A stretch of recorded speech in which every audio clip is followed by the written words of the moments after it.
Please welcome Sacha Baron Cohen.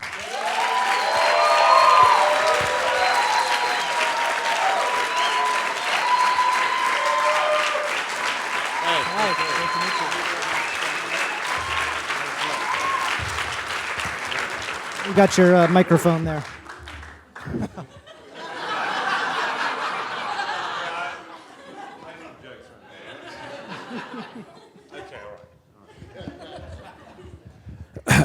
Good evening. So thank you for coming. Thank you for coming. My wife is here. She snuck in.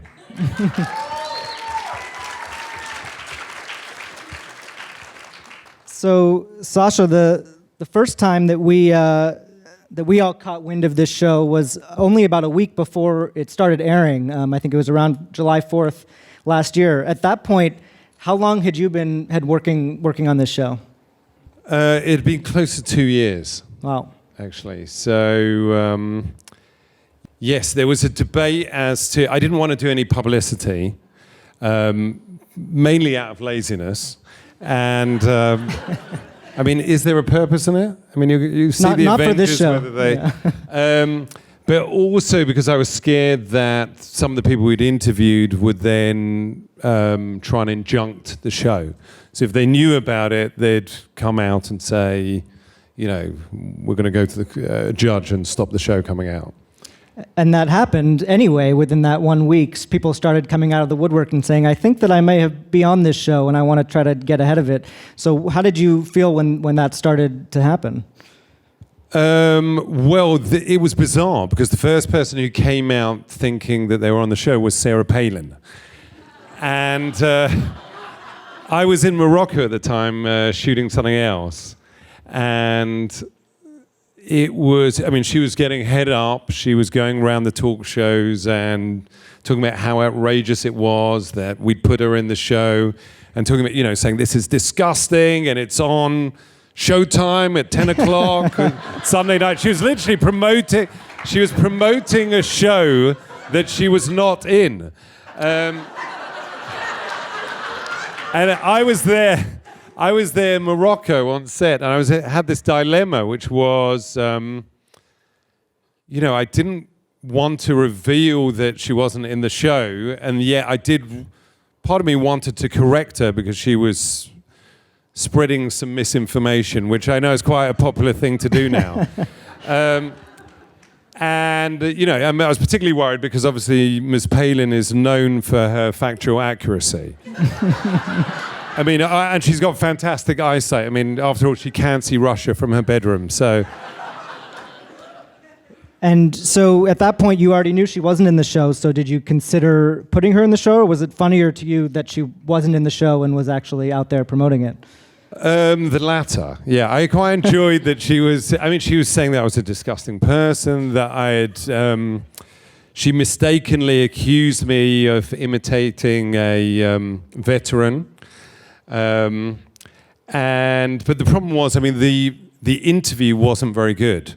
So for the interviews to work, you need somebody to fully engage and answer the questions. And she sort of gave these rote answers as if she was on a presidential campaign.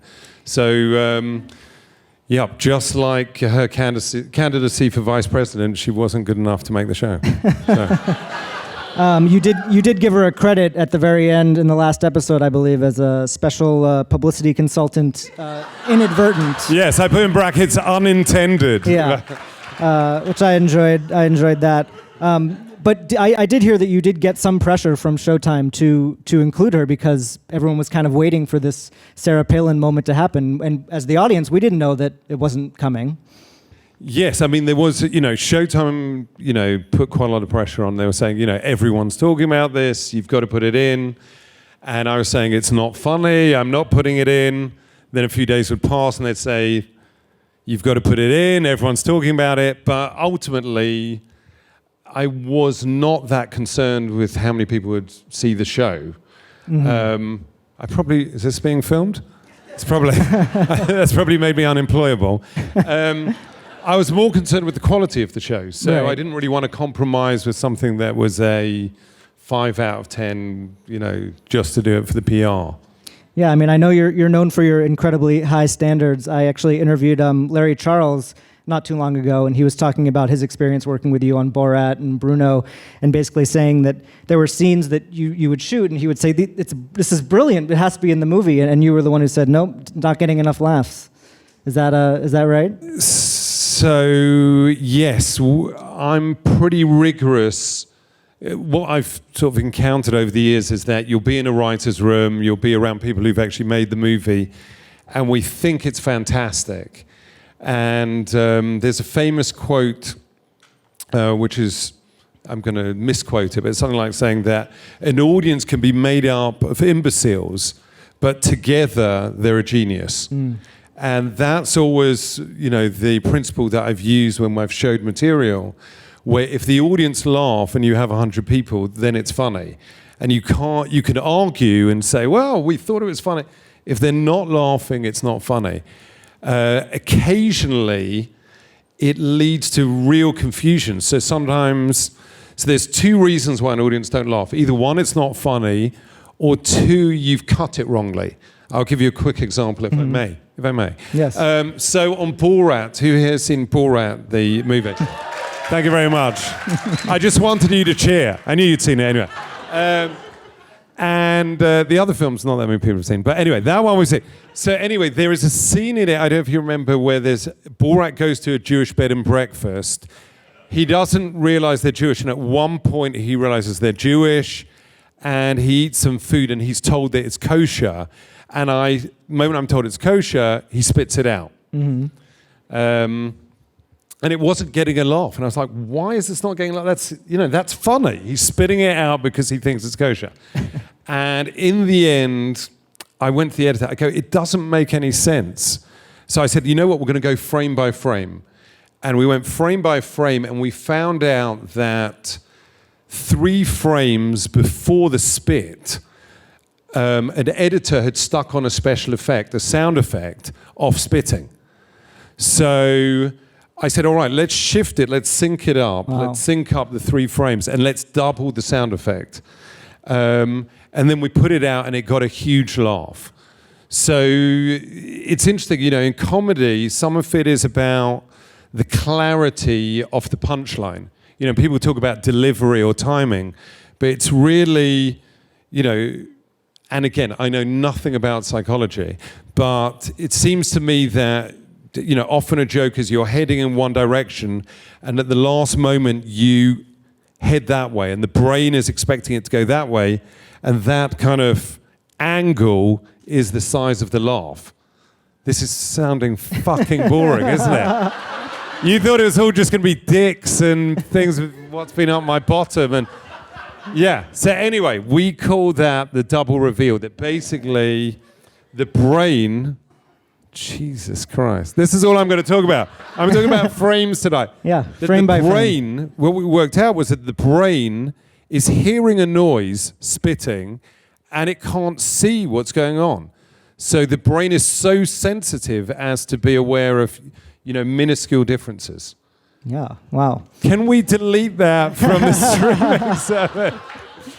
So let's back up a little bit. Let me talk about the set design. I know you are all set designers. You're all editors, right? Yeah. Okay. Well, let's talk about acting. You're all actors. All actors. This is a room of actors. It's a tough job. Come on, give us some respect. So this was quite an acting feat for you in the show. You play 6 totally new characters with heavy prosthetics in a lot of cases. What was that process like? In every case, what are you trying to say? The hell are you trying to say? They look like varying a degrees conspiracy theorist. Yeah. What was that process like of starting from scratch and saying, okay, we're going to create all these new characters? Okay, so basically what happened was after Bruno, I vowed never to make this kind of comedy again. I actually vowed it to my wife because it had become so dangerous. There were a bunch of scenes where I was lucky to get away without being really badly injured. And, you get addicted to it at the time, but at the end, it seemed like an idiotic way to make a living. And I mean, for a year afterwards, whenever I heard a police siren, I'd be, you know, and, you go, oh no, they're there to protect you, not arrest you. So then I'd vowed never to do that style of comedy again, and then something happened. A guy called Donald Trump.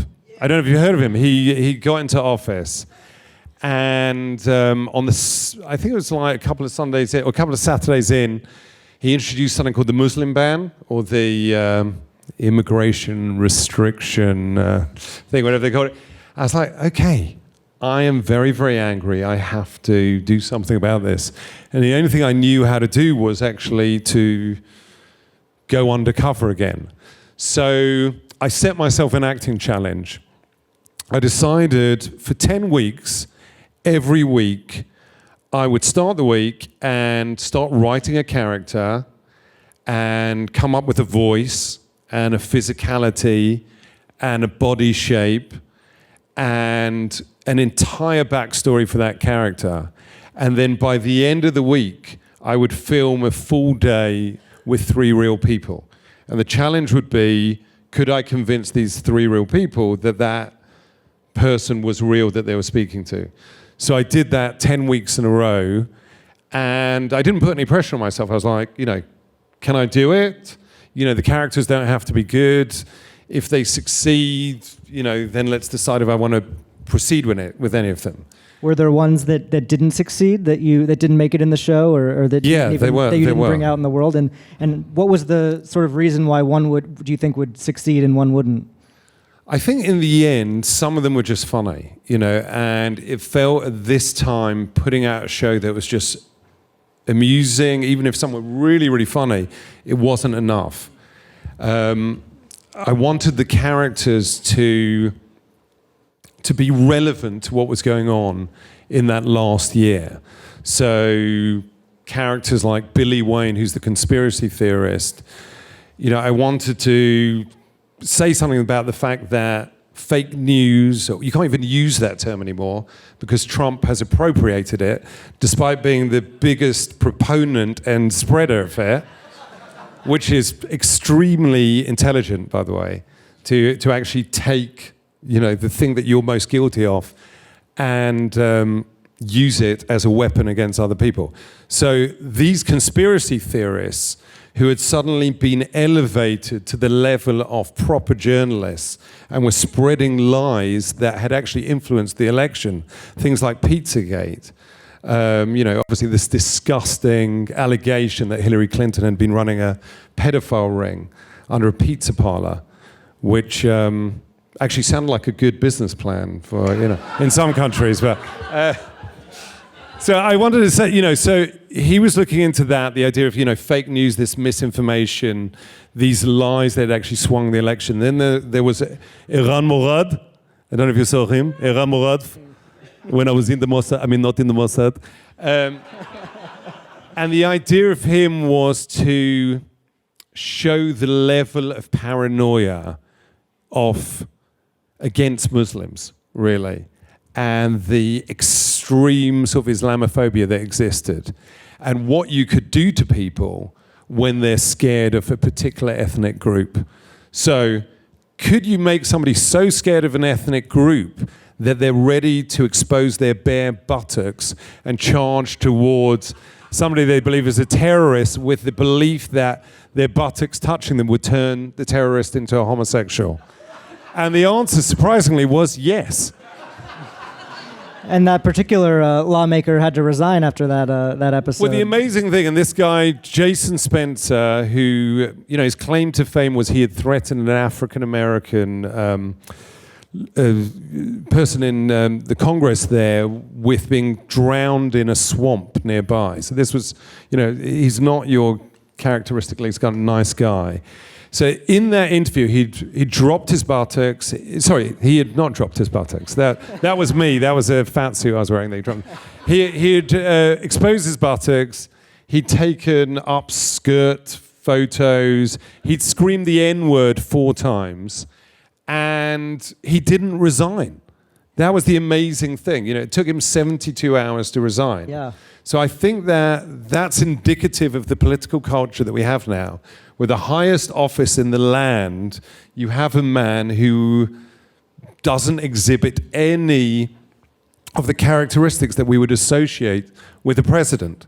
And that filters down, you know, it trickles down. And so other politicians think, oh, I can get away with screaming the N-word. I can get away with doing anything. I think you also deserve a little bit of credit for getting Dana Rohrabacher out of office in California. He was in the That's very kind. the kindergartens bit.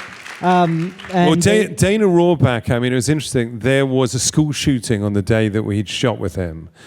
And he was behind this kindergartens program of giving 3-year-olds machine guns to defend themselves against terrorists. And I particularly wanted to go after him because there had been an allegation by a senior Republican that the only 2 people to have accepted money from the Kremlin were Rohrabacher and Trump. And in fact, Rohrabacher supposedly actually had a code name in the Kremlin. So he was a huge NRA guy and essentially, allegedly, a Russian asset. So I was very glad to have been using the campaign. And I believe against him. his opponent used a clip from the show in some attack ads, so that helped, I think. Yeah. So I was very honored that was happening. I thought I was just doing a little bit. In that segment in particular, which I think is just one of the most powerful pieces of television that's come out in the past year. You mean in the last 100 years? 100 years. That's what I meant. The last 100 years. Typo. But I thought it was really interesting that you also just chose to include the clip of Matt Gaetz, who won't endorse it, kind of to show that there are people who won't just say whatever you put in front of them. Is that why you wanted to include that? Yes, I think what we wanted to show was there's a choice. Right. So you can stay in the room and listen to a conspiracy theorist talk nonsense, or you can get up and say, I'm not putting up with this and I'm leaving. There's a choice to say, yeah, I'm going to, agree with this, disgraceful scheme, or you can say, you know what, that's absurd. And I think that's what we all have to remember, which is this idea of complicity. We're all complicit until we say no, So that was an important thing to say, Republicans do have a choice, and, people who support, even people who fully support the Second Amendment also have a choice of how far they'll push it. So we mentioned that a lot of the, or several of the people that you interview in the show did come out ahead of time and sort of break the news that they were going to be involved. One who didn't, who was definitely a big surprise when it aired in the finale, was O.J. Simpson. So that was it was a fun that there was this one last big surprise. So were you happy about that was not revealed until it aired? Yeah, I mean, in the end, I sort of hid it in the post-credit sequence, the O.J. Simpson thing. So it was a little Easter egg. And the aim of the O.J. Simpson piece was that final episode is really about murder. He's allegedly a murderer. I can't say publicly he's a murderer. But the first half of the episode is set in the Women's March. And there is a kind of alt-right conspiracy theorist who in the end, Iram Murad trains up to murder 3 liberals at the Women's March. And in the end, he agrees to he thinks that he believes that he has murdered 3 people. And it was really interesting because this guy was, rational, he was sane, but within 48 hours, I had turned him into a terrorist. And I think that goes back to the first point, which is that in a society where conspiracy theories are being spread, when people believe those conspiracy theories, they can do awful things. So I think it was Voltaire said something about, to get people to do evil things, they first have to believe evil things. Something like that. I've completely misquoted him. But this person believed that these women were members of Antifa, or the people who opposed fascist groups, or as they've termed themselves, the alt-right. And he believed that they were so dangerous because he had sort of subscribed to those conspiracy theories that they had to be stopped, that they were terrorist groups. And in fact, the president at Charlottesville had said, you know, there were equally bad people on both sides. So these, you know, so my point was, if you believe the conspiracy theory, if you believe that people who stand up against neo-Nazis in the street and demonstrate are terrorists, then it's actually logical to go out, defend your country, and murder those terrorists. So the dangerous thing is actually the spreading of these racist conspiracy theories. And it's not just Trump. Obviously, you have, you know, social media, you have the internet, which allows, you know, the spread of those theories without any kind of checking. And obviously then we had O.J. Simpson. I'm talking for a long time, Jesus. Okay, so O.J. Simpson, the idea was, I'd got a little cocky. This was the last thing I'd done on the show. I was like, you know, I'd got a guy to get his buttocks out. I'd interviewed a vice president. I was like, can I get O.J. Simpson to confess to murder? And so I thought, firstly, can I even get him in a room? It turned out it was quite easy to get him in a room. And so... How did you get him in the room? Well, he can't leave Vegas, and we lured him with the promise of a meeting with a Arab sheikh. And we said the Arab sheikh is going to, you know, give you this deal that will be worth a lot of money, you know. You know, it's basically, I was in the room going, listen, I represent this Arab sheikh. He wants to have a hooker in the room. He's going to be fucking the hooker. And he wants you to tell him while he's doing it how you murdered the two of them. And he said, well, listen, I've got no problem with, you know, being in the room while he's, you know, having sex with the prostitute. But he said, you know, I didn't actually murder anyone. I go, listen, listen, I didn't murder my wife either. Yeah. You know, she just got so depressed, she just crawled and put herself in the body bag, put the rocks in, and threw herself off the end of the yacht. So to do that, I mean, I ended up training with one of the main FBI interrogators, and they have a technique for breaking down, you know, criminals and getting them to confess. So within the interview, and it was quite nerve-wracking, I asked him about 45 times whether he had murdered anyone. And he was getting increasingly frustrated. He came close to confessing, though. Well, not quite. Yeah, I failed.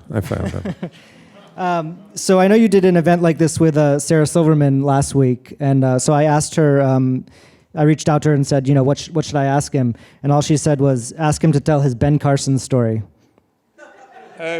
So, yes, there is a little story about Ben Carson. So you know Dr. Ben Carson, who is in no way a token appointment. You know, it is proof that Trump loves African-American people. Right. Because if he didn't, why would he appoint Ben Carson, right? It's proof. So we managed to book Ben Carson, and we were going to interview him. I was doing this character called OMG Whizboy, OMG Whizboy, OMG.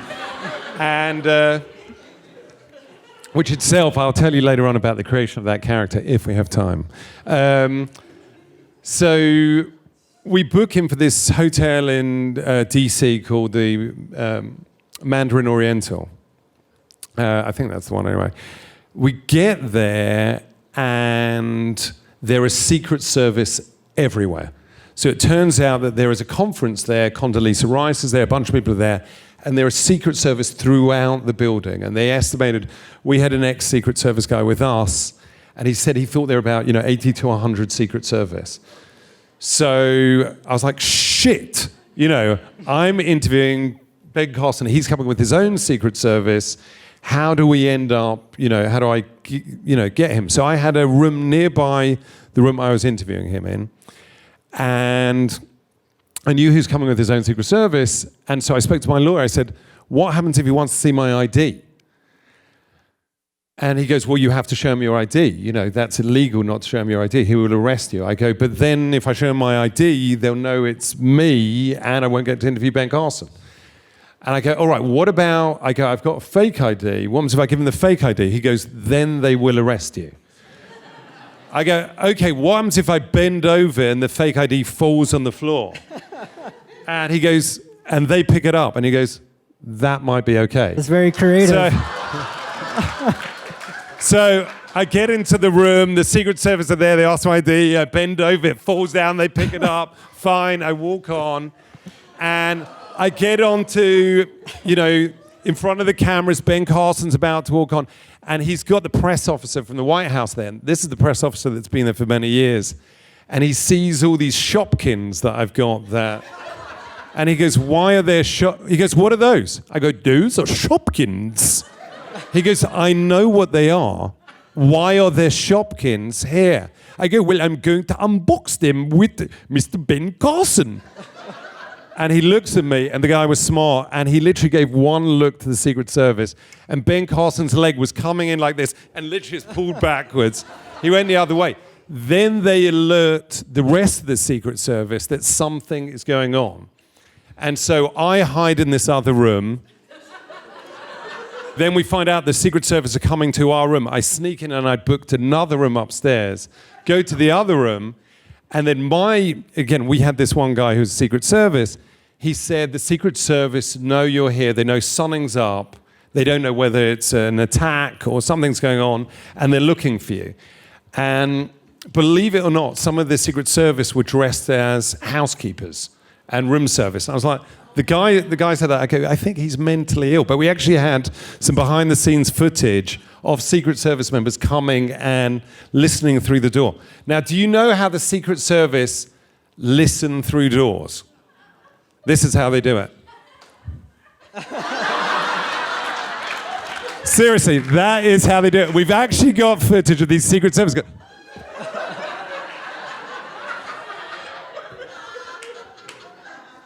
And so then the Secret Service are listening outside, and I go, okay, we need to exit the building. So we have an escape route. The escape route is back round the back of the building through the garbage. And the security guard says, don't go through the garbage. They're there waiting for you. So I said, well, how do we get out of the building? You know, there's like 80 of these guys. He goes, this is what we're going to do. We're going to position the getaway car in front of the hotel. And she was driving the getaway car, actually. And not my wife, my assistant.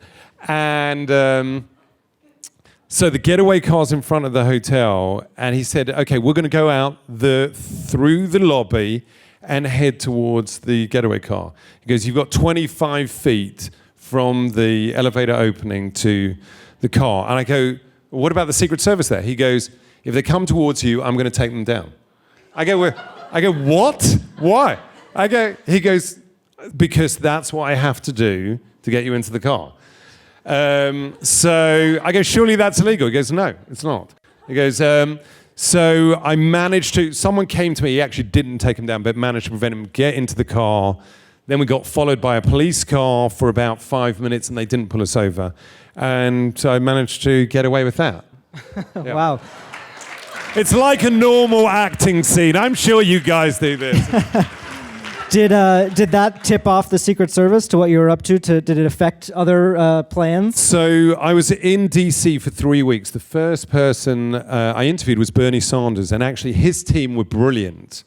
And they felt that something was up. They didn't know what it was. They called Showtime. They couldn't get a confirmation about the show. They threatened to go to Congress and get a congressional hearing. And so I had to live undercover for 3 weeks in DC because we knew that if anyone photographed me and Instagrammed it or tweeted that I was there, that I'd be busted. So for 3 weeks, I didn't use my credit card. I didn't really see any daylight. And I was going in and out of a hotel room through the back entrances. And so we managed to interview about 15 guys in DC over the next 3 weeks. Did you try to get anyone in the Trump family on the show? It's not easy to get Donald Trump, and no, No. probably not. And I've already got him. I had him years ago with LEG. yeah, I wanted to ask you about that. So yeah, we might as well go to that now.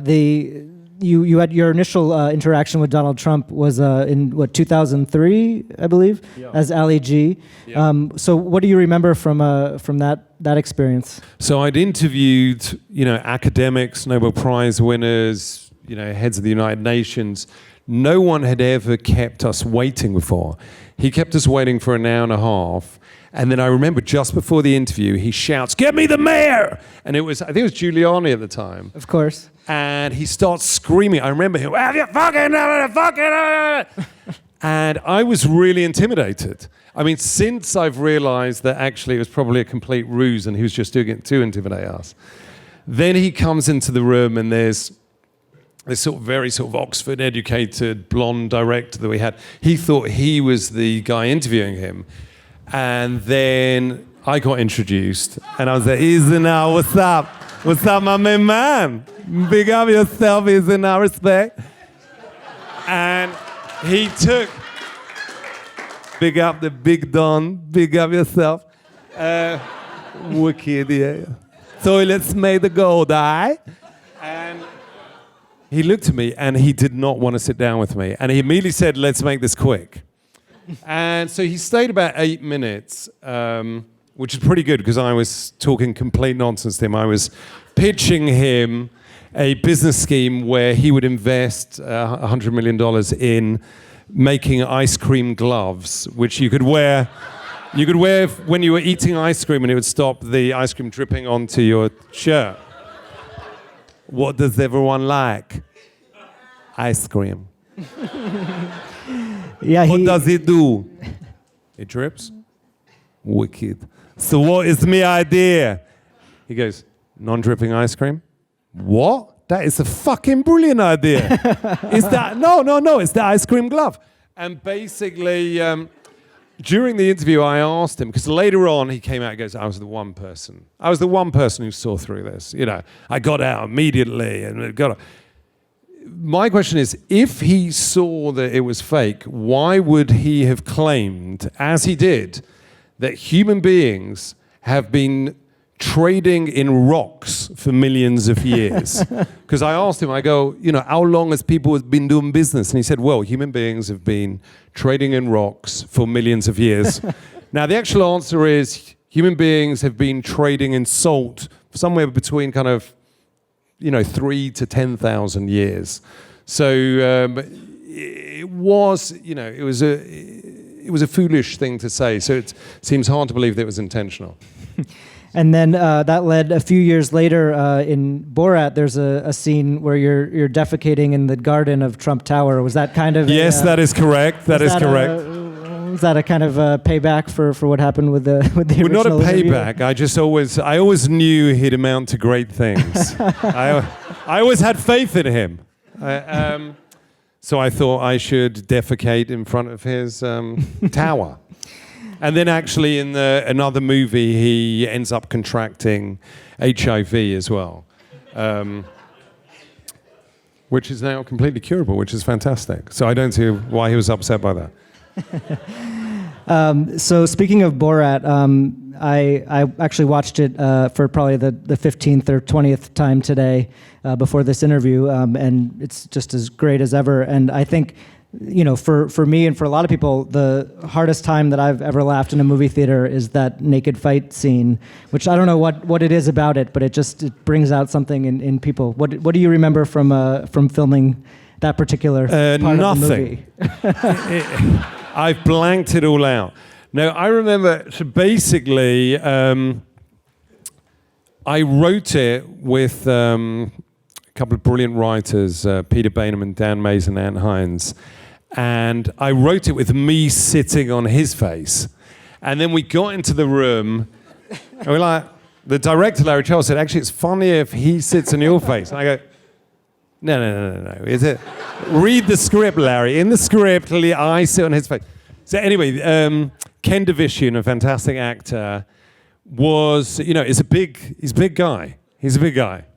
And so I was scared that I would not be able to breathe underneath because his buttocks were so big. It's like when you kill someone with a pillow. His buttocks were enough to cover my entire face and create a seal around. So I had a certain amount of seconds. And I said to Larry Charles, I go, okay, here's the code, which is if I tap the mattress 3 times, that means I'm out of oxygen. And you pull it, you shout cut, and you rip him off. Anyway, when you see the actual scene, you see me banging 3 times, and they do nothing. And I mentioned this once before, but I did at that point, I realized I had 2 choices. Either I could die, or I could suck the air that had been stuck up by co-star. And in that moment, I chose to die.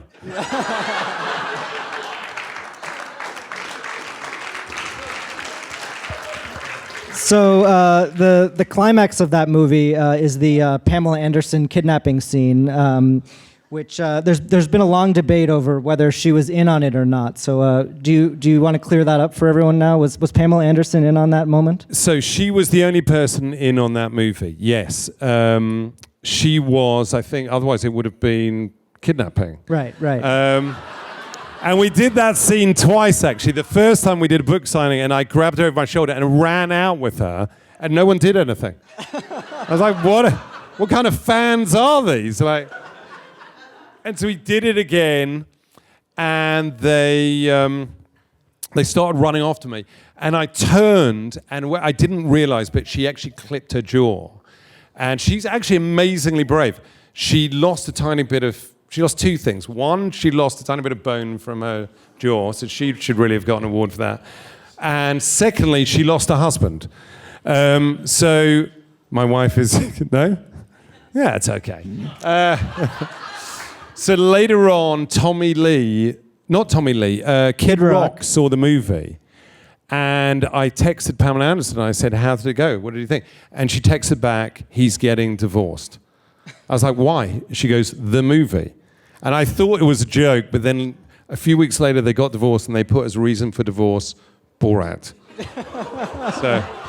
So it had some casualties. Yeah, you can take credit for that too. That's you got Dana Rohrabacher out. I think they were a fantastic up, couple, so it's a shame. Much better than Julian Assange or whoever she dated later on. Yeah. So you've said that you're not making another season of Who Is America, that you think it might be another decade or so before you could do something like this again. What do you want to do next? I can't really be bothered to do it. No, I don't know. I mean, the principle has always been to do stuff that I love and that challenges me. And I mean, originally I didn't, when I started off in England, I was from, grew up in northwest London. The idea of coming to Hollywood and making movies was impossible. No one had really ever come here since, sort of Sellers. Hugh Grant had a tiny bit, and then I can't remember what happened to him, something on Hollywood Boulevard. I don't know. We didn't hear about it in England.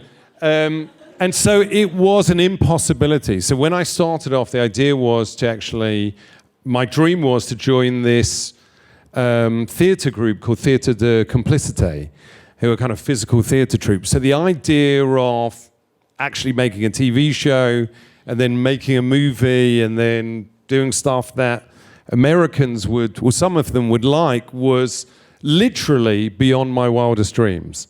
We used to have like a 101-year-old South African woman who used to come around our house for Friday night dinner, and she used to, me and my brother used to perform and sing songs. She would say, "You will go to Hollywood one day and they will love you." And we're like, yes, that's right. Right. It seemed completely outlandish. So it's, I don't know really. I mean, something has to take my fancy. You are playing an Israeli spy, I believe, in an upcoming Netflix. I'm playing not this Israeli spy. I am playing, yeah. in a Netflix miniseries. Is there anything you can share about that project? I mean, it's completely straight. It's a true story, 6-part about this Egyptian Jew who emigrates to Israel. He's working as an accountant in a supermarket.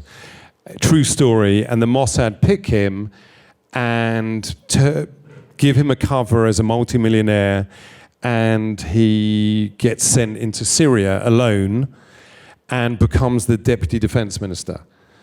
So I thought it was quite an interesting story, and ended up in Morocco for 4 months shooting it. I'm curious. There are no jokes in it. Just warning. Another acting job that you were going to do but didn't end up doing was Freddy Mercury. That was long rumored, and obviously now Rami Malek won the Oscar this past year for that role. And I'm well curious, deserved as well. He did a brilliant performance. Did you get to see it? And how are you feeling about that? That whole thing now. Well, I'm very glad for Rami, and I talked about this on Howard Stern extensively, so I won't go over it all here. But ultimately, I'm glad for Queen because it was the movie that they wanted to make. It was not the movie that I wanted to make, and so I'm very happy for them that they realized their dream. Great. So we're gonna read some audience questions. This first one says it's from Dipshit Near the Bathroom. I don't know who wrote that on their card. Who is Dipshit Near the Bathroom? I don't know why I'm looking at you. Sorry, you're nowhere near the bathroom. I was drawn. Everyone was drawn to you. This guy here.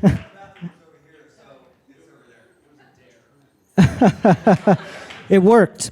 So this is about the process of creating new characters, which we kind of touched on. But it also says, who do you trust for notes and feedback when you're creating new characters? So what is it about? What's the beginning? Well, it was about creating the process of building characters, which I think we talked about some. But then the other part of it is who do you trust for notes and feedback when you're doing it? So I'll also go, because I mean you're actors, so what you have to do is obviously create a character and it to be believable. So I think I find it really, really hard, and that might be. I think that's the struggle we all have, and can we pull it off? My way in to a character is firstly through the words. So, it's like they say, if it's not on the page, it's not on the stage. If you don't have the words, create the character, in my opinion, and the specificity of those words and the language and the syntax tell you everything about the character. So when I create a character, the first thing I do, and I'm with a couple of people in the room, is we write the funny lines. We're asking questions. Then I actually create a separate document, which is what do those jokes tell us about the character?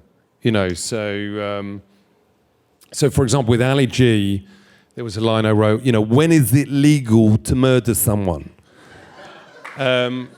So we got to laugh with that, and you go, okay, so, oxymorons are amusing for him, and, you create the character through those lines that are amusing. Then there is obviously the accent, and sometimes that was kind of really, really last minute. So I was working with probably the greatest dialect coach in the world, a guy called Tim Monick, who I'd met on the set of Hugo with Martin Scorsese. And he does all Tarantino stuff. He's fantastic. And something like Billy Wayne, the conspiracy theorist, I only managed to get Tim a few hours before going into my first interview. So there's a real person who's waiting there, who I have to convince them real. And you say, okay, where do you want him to be from? And I was like, okay, I want him to be from East Tennessee. And then he would teach me, would go through the script, and I'd go through, how exactly to pronounce it, and then just stay in the voice. So obviously it was terrifying because, you're coming into a room and you have to convince them that you are real. And there's the added problem, which is that your face is made of silicon. We actually did one sketch with he was called McCutcheon. He took on the Supreme Court. He was the guy who took on the Supreme Court to try and have unlimited campaign financing. And I managed to get him to prepare and turn his little office cubicle into a mosque in 30 seconds so he could prepare against any kind of ISIS attackers. And during the interview, it was in a very, very hot room, the cameraman looks at me and he gives me the signal that meant that I had to go out the room. I go out the room and the makeup guy's there and he goes, I go, what's the problem? And he goes, you have 3 ears. And I look in the mirror and this ear has become horizontal. So it's become horizontal, so you can see 1, 2, 3 ears. And somehow this guy, who was an intelligent man, had not noticed that the man he was talking to had 3 ears. So you have the challenges of physicality.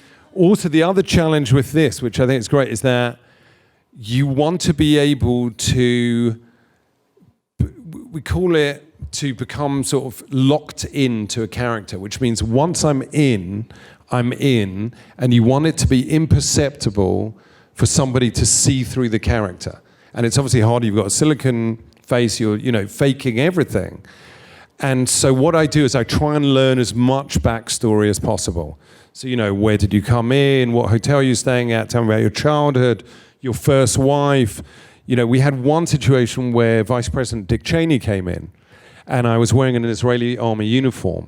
And I realized about half an hour beforehand, he's going to ask me about my army service.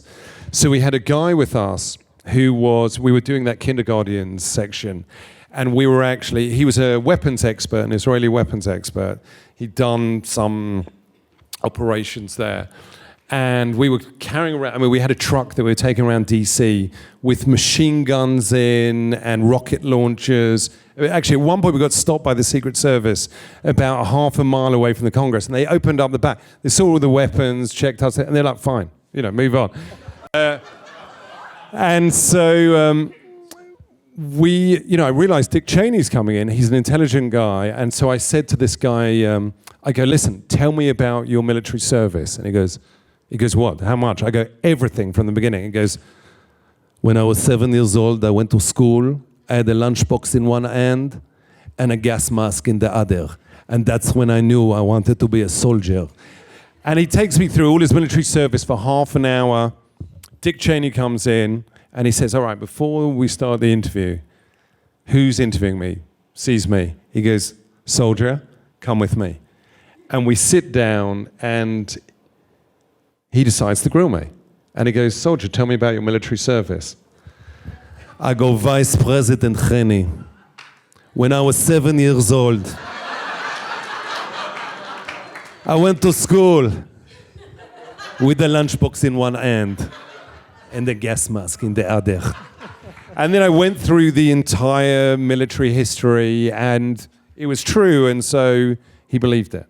Was there ever a moment during the filming of the whole show where someone recognized you as Sacha Baron Cohen? There were, not really. I mean, there was one thing in the Mega Mosque. Was the Mega Mosque here today? I mean, the Mega Mosque was a bit of a challenge because one person recognized me. With that scene, we had some actually bigger issues where the security guard, and he said, listen, I don't want you to worry about today because if somebody pulls out a gun and they'd go to shoot you, then I've prepared this. And I go, what is it? And he pulls out a clipboard and he goes, this is completely bulletproof. He goes, you just hold it in front of yourself. Somebody goes with a gun and you just put it in front of yourself. I go, that's great. But I go, it's this big. I go, what do I put it over? He goes, I don't know. I was like, do I put it over my head? My heart. In the end, I was like, I'll do it over my ball. Yeah. My most valuable possession. I realized actually if I stood like this, I could actually protect everything. But it was, we realized there was a kind of issue in that scene where, again, so you're trying to get the scene, you're trying to be imperceptible, you're trying to be, completely immerse yourself in character. And there was a problem that everyone had guns. So the first group of people we brought in, we asked them to leave their guns. We took their guns off the coach. And so they didn't bring in guns. And then but the second group, they had their cars parked outside, and we knew a lot of them had guns in the car. So we were scared that they would go outside and get their guns and bring the guns back in. And the first time we did it, one of the people had, said, listen, now I know why you took our guns away from us. I said, why? He goes, we were going to use them against you. And so what we were concerned about the second time was that it would be a kind of inverse mass shooting, where you'd have 47 shooters and one victim. And so everyone in the crew, I basically said, okay, what we're going to do is, it's going to be the opposite. We're going to have an opt-in program where you are choosing now to stay and everyone else has to go. Because, we were aware that it could turn into kind of the OK Corral. But luckily it was fine. And I'm here. And that's why I don't want to do it again. Well, sadly, I think we have to wrap up. Just one quick thing before we go. I like to ask at the end of interviews of comedians, what's the last thing that made you laugh? Could be a recommendation of a TV show or a movie or just something that you've seen. I saw something hilarious called Fleabag. Has anybody seen that? It's on Amazon. Wow, you've all seen it. I think she's fantastic. I think it's incredibly original, completely real, and it really made me laugh. I just called her up to say how funny she was, and she said, "Who the fuck are you?" All right. Well, with that, thank you so much, Sacha. Thank you, Matt. Thank you very much. Thank you.